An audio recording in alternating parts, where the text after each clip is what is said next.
Dans un petit village d'Afrique de l'Ouest, vivait une jeune femme nommée Aminata.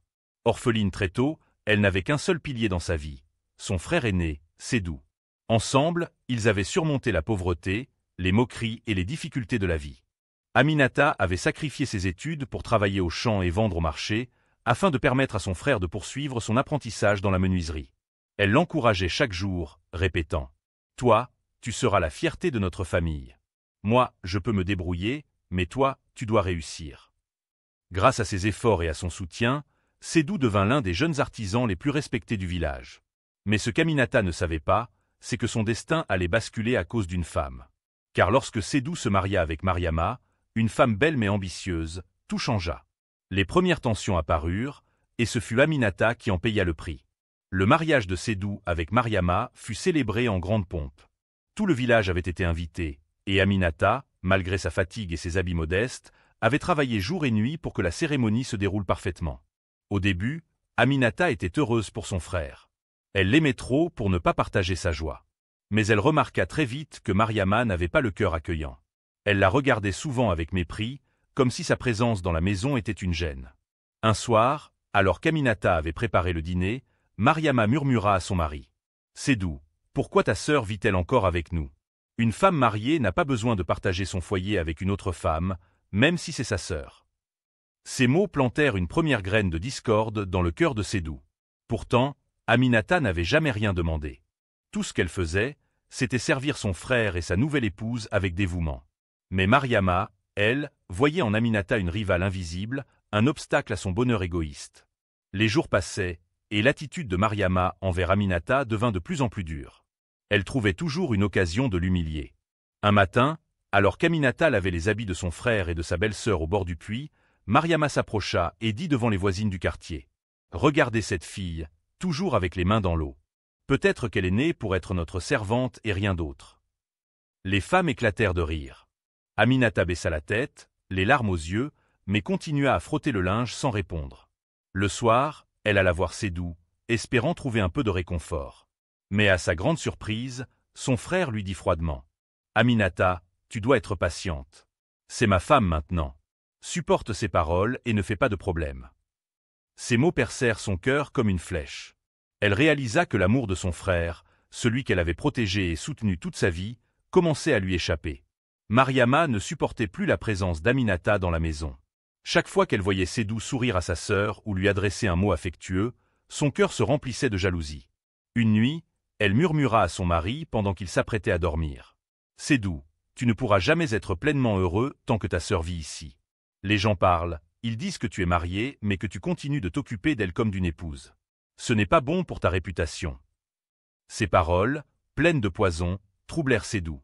Le lendemain, il observa Aminata en silence alors qu'elle préparait le repas, et pour la première fois, il sentit dans son cœur un doute. Mariama avait réussi à semer la méfiance. Elle savait que bientôt, Sédou ferait un choix, et ce choix ne serait pas en faveur de sa sœur. Aminata, elle, ignorait tout du piège qui se refermait sur elle. Fidèle et innocente, elle continuait de tout donner pour son frère et sa maison. Un après-midi, alors qu'Aminata revenait du marché, Mariama l'accusa devant Sédou d'avoir gardé une partie de l'argent destiné aux provisions. « Regarde ton honnête sœur. Elle a sûrement acheté ses propres affaires avec ton argent, » cria Mariama avec colère. Aminata, surprise et choquée, répondit doucement. « Non, grand frère, j'ai dépensé chaque pièce pour la maison. Voici les reçus et les légumes que j'ai rapportés. » Mais Mariama éclata en sanglots fins, se jetant dans les bras de Sédou. « Si tu m'aimes, crois-moi. Je ne peux pas vivre sous le même toit qu'une femme qui me vole. » Aveuglé par l'amour, Sédou s'emporta. Pour la première fois de sa vie, il leva la main sur sa sœur et la gifla devant Mariama. Aminata sentit son cœur se briser. Les voisins qui assistèrent à la scène murmurèrent entre eux, choqués. La jeune femme, elle, resta immobile, les larmes coulant sur ses joues, incapable de comprendre comment son frère pouvait lui faire une telle injustice. Depuis l'incident de la gifle, Aminata se faisait petite, travaillant encore plus dur pour éviter tout reproche. Mais Mariama n'était toujours pas satisfaite. Elle voulait Aminata hors de la maison. Une nuit, Mariama s'assit auprès de Sédou et frappa son cœur de paroles venimeuses. « Sédou, tu dois choisir. Moi ou ta sœur. Si tu veux que ton foyer tienne debout, Aminata doit partir. Sinon, je te quitterai et tu seras la risée du village. » Ces mots résonnèrent comme un coup de tonnerre. Sédou, troublé et manipulé, finit par céder. Le lendemain matin, il appela sa sœur, et sans même la regarder dans les yeux, il dit froidement « Aminata, il est temps que tu vives ta propre vie. Tu dois quitter cette maison. À partir d'aujourd'hui, tu n'es plus la bienvenue ici. » Aminata sentit ses jambes se dérober sous elle. Elle resta silencieuse quelques secondes, fixant son frère qu'elle avait tout sacrifié pour élever. Puis, d'une voix brisée, elle murmura « Sédou, c'est donc ainsi que tu me remercies. » Mariama, elle, souriait en coin, satisfaite d'avoir gagné. Sous les regards indifférents de Sédou et les yeux triomphants de Mariama, Aminata plia ses quelques affaires dans un vieux pagne. Elle n'avait pas beaucoup, 2 habits usés, un pagne de sa mère défunte et un petit bol en calebasse.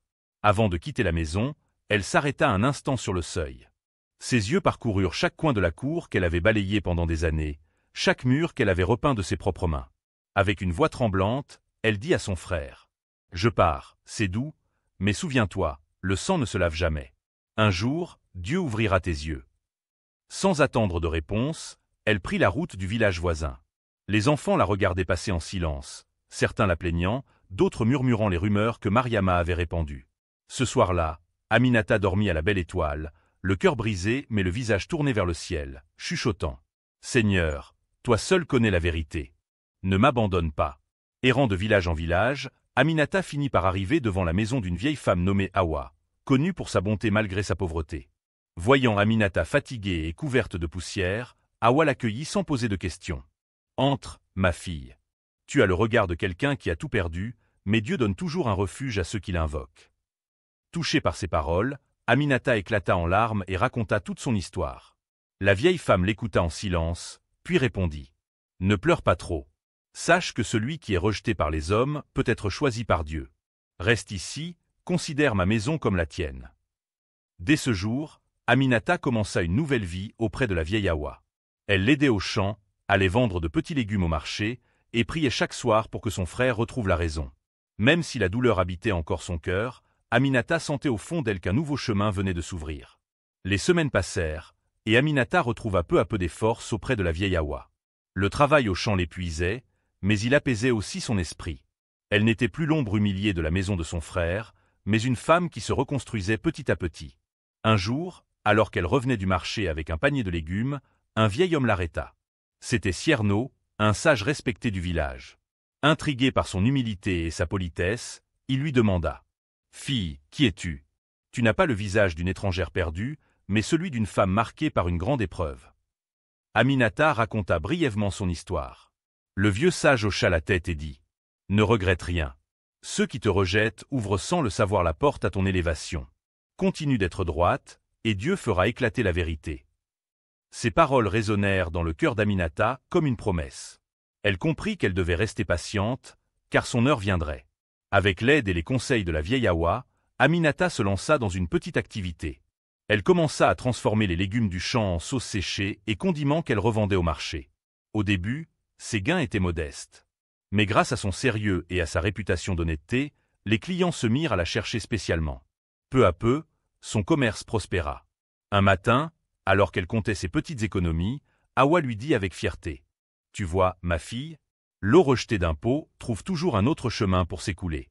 Tu étais rejetée, mais regarde maintenant, tu commences à fleurir. » Aminata sourit timidement. Son cœur portait encore la douleur de la trahison de son frère, mais elle sentait qu'une main invisible la guidait vers un avenir meilleur. Ce qu'elle ignorait, c'est que, dans son ancien foyer, les choses n'étaient plus aussi paisibles qu'avant. À la maison de Sédou, la vie n'était plus aussi douce qu'au début du mariage. Mariama, qui avait cru chasser Aminata pour vivre heureuse, commença à ressentir l'amertume de ses propres choix. Sédou, autrefois si attentif, devint irritable et distant.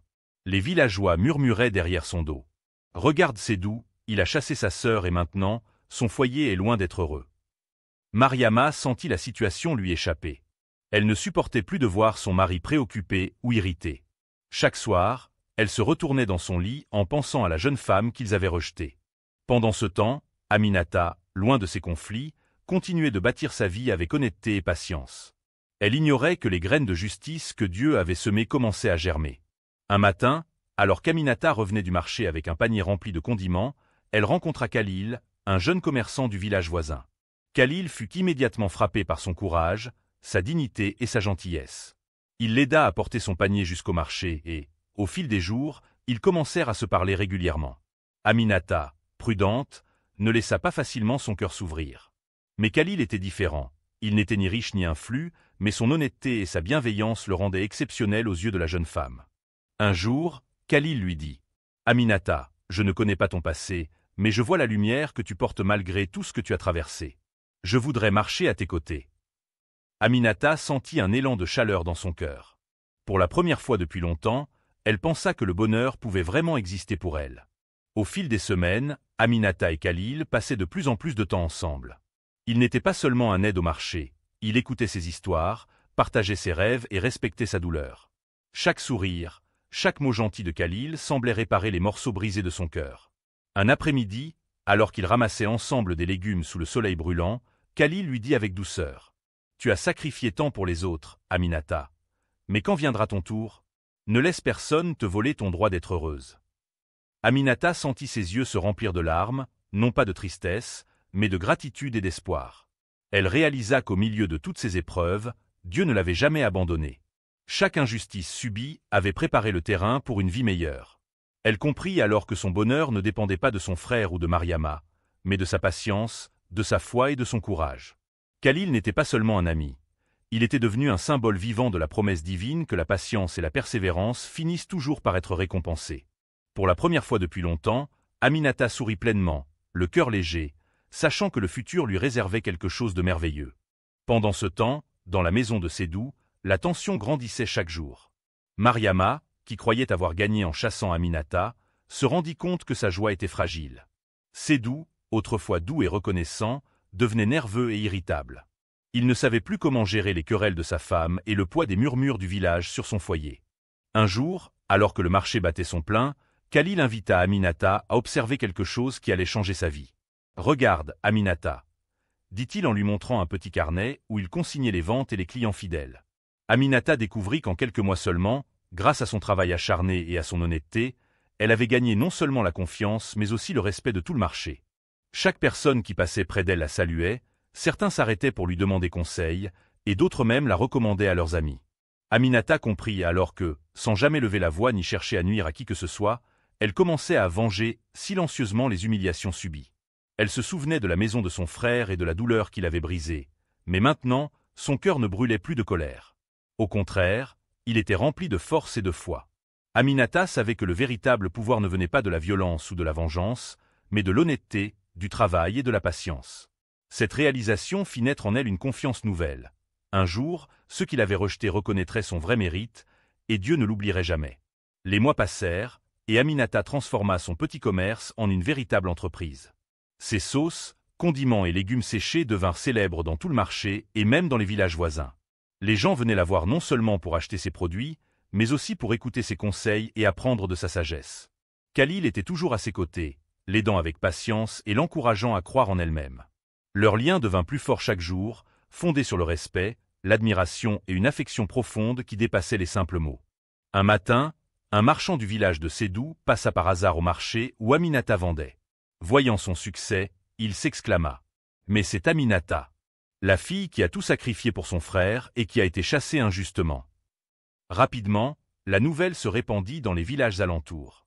Ceux qui avaient autrefois douté d'elle ou ignoré ses sacrifices commencèrent à murmurer avec admiration. « Regardez-la, malgré tout, elle est debout, prospère et respectée. » Aminata, elle, gardait son humilité. Elle se souvenait de sa souffrance, mais chaque sourire et chaque reconnaissance qu'elle recevait confirmaient ce qu'elle avait toujours cru. Dieu ne l'avait jamais abandonnée. C'était le début de sa victoire, silencieuse mais éclatante, qui allait bientôt atteindre même la maison de son frère. Le vent du succès d'Aminata arriva jusqu'aux oreilles de Sédou et de Mariama. Les voisins commencèrent à parler de la jeune femme rejetée qui, malgré tout, avait bâti une vie florissante. Certains disaient même qu'elle avait trouvé un compagnon fidèle et aimant en Khalil. Un soir, alors que Sédou et Mariama dînaient, un cousin de passage murmura « Vous savez, Aminata est devenue l'exemple de patience et de réussite. Elle a tout sacrifié et regarde maintenant. Tout le village la respecte et l'admire. » Ces mots frappèrent Sédou comme un coup de tonnerre. Il se leva brusquement et sortit dans la cour, le cœur lourd de regret. Il se souvint des larmes de sa sœur, de sa fidélité, de son sacrifice, et surtout de son propre choix impulsif qui l'avait chassé.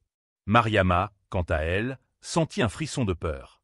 Elle comprit que leur bonheur était fragile et que la victoire d'Aminata éclipsait désormais leur maison. Cette nuit-là, Sédou dormit mal, hanté par les souvenirs et les murmures du marché. Pour la première fois, il réalisa que chasser sa sœur avait été sa plus grande erreur. Quelques semaines plus tard, Sédou prit une décision qu'il aurait dû prendre bien plus tôt. Rempli de remords et conscient de son erreur, il décida d'aller retrouver sa sœur. Il voulait s'excuser, même si la douleur qu'il lui avait causée ne pouvait être effacée d'un simple mot. En arrivant au marché, il vit Aminata entourée de clients, souriante et confiante, donnant des conseils à des femmes qui l'écoutaient attentivement. Elle rayonnait, malgré les épreuves qu'elle avait traversées. Sédou s'approcha timidement et murmura. « Aminata, je suis venu te demander pardon. J'ai été aveuglé par ma femme et mes propres doutes. Je n'aurais jamais dû te chasser. » Aminata le regarda avec calme et dignité. Ses yeux reflétaient la douleur passée, mais aussi la force acquise. Elle répondit doucement. « Frère, ce que tu as fait m'a blessé, mais je n'ai jamais cessé de prier pour toi. Dieu m'a protégé et guidé. Aujourd'hui, je suis debout grâce à lui, et je n'ai plus besoin de ta validation pour être heureuse. » Sédou sentit son cœur se serrer. Il comprit que sa sœur avait atteint une force qu'il ne pourrait jamais briser. Cette rencontre ne servait plus à la ramener, mais à lui montrer qu'il avait perdu la chance de vivre pleinement avec sa sœur loyale et sacrifiée. Mariama, voyant son mari revenir du marché avec un air troublé et inquiet, comprit que quelque chose avait changé. Elle interrogea Sédou, mais ses réponses étaient hésitantes. Les murmures de respect et d'admiration pour Aminata dans tout le village commençaient à peser lourdement sur elle. Elle se rendit compte que son arrogance et sa jalousie avaient provoqué la réussite de celle qu'elle avait voulu détruire. Les villageois, qui jadis murmuraient derrière son dos sur les querelles de la maison, parlaient maintenant d'Aminata avec admiration et de Mariama avec méfiance. Mariama essaya de rétablir son autorité dans le foyer, mais Sédou n'était plus le même homme. Il avait compris qu'il avait fait souffrir quelqu'un qu'il aimait profondément et que rien ne pourrait effacer cette injustice. Ce jour-là, Mariama comprit la leçon que beaucoup avaient oubliée. La jalousie et la méchanceté ne mènent jamais au vrai bonheur, tandis que la patience, la foi et l'humilité finissent toujours par triompher. Aminata, elle, continuait sa vie paisiblement, guidée par Dieu et par la confiance retrouvée en elle-même. Le succès et la réputation d'Aminata continuèrent de croître. Un jour, le chef du marché organisa une petite cérémonie pour honorer les commerçants les plus honnêtes et travailleurs du village. Aminata fut invitée en tant qu'exemple de persévérance et de réussite. Devant tout le village, le chef dit « Aminata a prouvé que même face à l'injustice et aux épreuves, la patience, la foi et le travail honnête sont récompensés. Elle est un exemple pour nous tous. » Le regard de Sédou croisait celui de Mariama. Tous deux ressentirent un mélange de fierté, de regret et d'humilité. Sédou comprit à quel point il avait été injuste, tandis que Mariama ressentit le poids de sa jalousie et de ses manœuvres pour chasser sa belle-sœur. Aminata, debout sur l'estrade, souriait humblement. Elle n'avait pas besoin de vengeance pour être victorieuse. Sa réussite et la reconnaissance de tout un village étaient la preuve que Dieu ne l'avait jamais abandonnée. Ce jour-là, tous comprirent que l'amour véritable, la patience et le travail honnête surpassent la trahison et la jalousie. Après la cérémonie, Aminata retourna chez la vieille Awa pour se reposer. Elle sentait dans son cœur un mélange de paix et de satisfaction. Tout ce qu'elle avait traversé, la trahison de son frère, la cruauté de Mariama, la douleur de l'exil, avait été transformé en force et en sagesse. Elle comprit que la véritable victoire ne résidait pas dans la revanche ou l'humiliation de ceux qui l'avaient blessée, mais dans le pardon et la paix intérieure. Aminata pria silencieusement. « Seigneur, je te remercie. Tu ne m'as jamais abandonné. Maintenant, je ne cherche plus à blesser ceux qui m'ont fait du mal. Mon cœur est à toi. » Ce moment de sérénité marqua un tournant. Aminata était libre. Libre du poids de la haine, libre des regrets, libre de bâtir une vie remplie de bonheur, de respect et de réussite. Même Sédou, de loin, commençait à ressentir la grandeur de sa sœur et la profondeur de sa dignité. Avec le temps, la relation entre Aminata et Khalil s'approfondit. Leur lien, fondé sur la confiance, le respect et l'admiration mutuelle, se transforma en un amour sincère et profond. Khalil ne cherchait pas seulement à partager sa vie avec elle, il la soutenait dans toutes ses entreprises et la respectait pour la femme forte qu'elle était devenue. Un soir, sous le ciel étoilé, Khalil prit la main d'Aminata et dit « Aminata, tu as traversé des épreuves que peu de gens pourraient supporter. Tu as gardé ta foi et ton cœur pur. Veux-tu marcher à mes côtés pour le reste de ta vie ?» Aminata, les yeux brillants de larmes de joie, répondit. Oui, Khalil. Avec toi, je veux construire un foyer où règne amour, respect et bonheur. Cette union n'était pas seulement celle de deux cœurs, mais le symbole vivant que la patience et la persévérance face aux injustices sont toujours récompensées par Dieu. Le marché, les villageois et même ceux qui l'avaient autrefois humilié commencèrent à comprendre que le destin d'Aminata avait changé à jamais.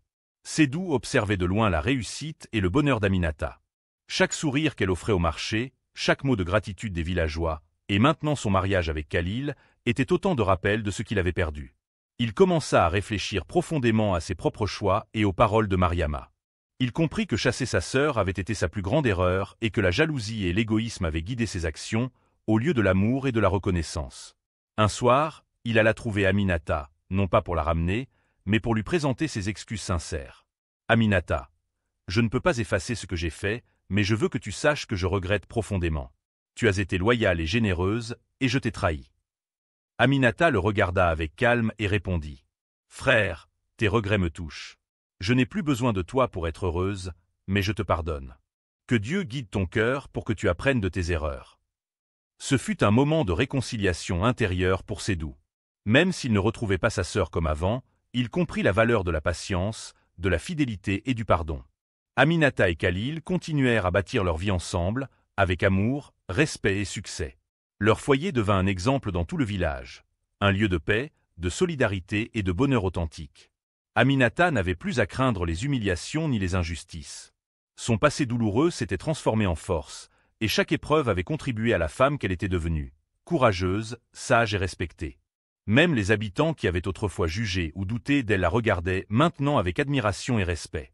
Son frère, Sédou, reconnaissait silencieusement sa grandeur et la leçon qu'elle incarnait. La foi, la patience et l'intégrité triomphent toujours sur l'injustice et la jalousie. Aminata avait tout perdu pour un moment, mais en réalité, elle avait tout gagné. Sa victoire n'était pas seulement matérielle ou sociale, mais spirituelle et morale. Les années passèrent, et Aminata devint un symbole vivant de courage et de foi pour tout le village et les villages voisins. Son histoire était racontée aux jeunes filles comme un exemple de persévérance et de confiance en Dieu. Elle et Khalil vécurent heureux, entourés de respect et d'amour. Chaque matin, en regardant le soleil se lever, Aminata se souvenait de ses sacrifices, de ses douleurs et de sa patience. Elle souriait, car elle savait que Dieu ne l'avait jamais abandonnée et que chaque épreuve avait été un pas vers sa véritable victoire. Même Sédou et Mariama, à leur manière, apprirent de son exemple. Sédou respecta sa sœur pour sa grandeur d'âme, et Mariama comprit que la jalousie et la cruauté ne mènent jamais au vrai bonheur. Aminata avait prouvé que l'amour, la patience et la foi sont des forces capables de transformer la douleur en triomphe. Et ainsi, la jeune femme qui avait tout sacrifié pour les autres devint la gagnante de sa propre vie, accomplissant le destin que Dieu lui avait réservé depuis le début.